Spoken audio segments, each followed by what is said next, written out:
Waste Watcher David Williams says it is not the first time this kind of thing has happened. Here we go again, David. How did this happen? Boy, that's the billion-dollar question at this point, because from 2000 until 2010, $1 billion in other payments to dead people through the Social Security Administration, through Health and Human Services, Housing and Urban Development, and get this, Neil, ag subsidies going to dead farmers. I mean, we're really getting into some really strange territory when we're sending dead farmers ag subsidy payments. All right, now the argument, not necessarily for this, but to put this in some perspective, is that, you know, Neil, you're making a big deal of this. In percentage terms, it's actually quite small.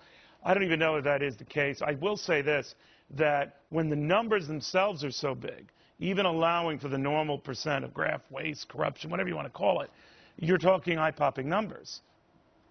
Well, you are, but look at the budget process over the years. Look at the debt ceiling debate. Congress does everything at the very last minute. They leave no time for any sort of oversight.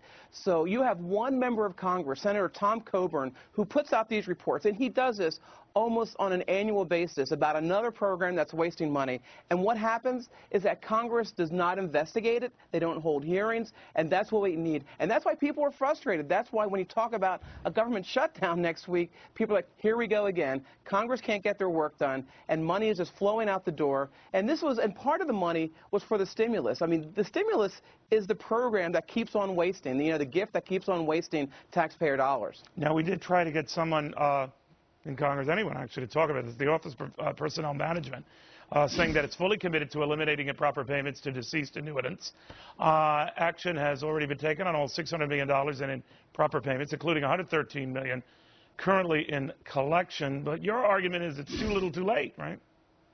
Well, not only it's too little too late, but back in 2005 they said, oh, we know about this. We know that this is happening. So we hear this every couple of years that they acknowledge there's a problem, but they don't do anything about it. How about this? How about we cut their budgets by the amount that they're wasting and say, you have to send this to the proper people or else we're going to keep on taking money away from your budget. So there's got to be some incentive or disincentive to do this. All right, David, thank you very much. David Williams. Thank you.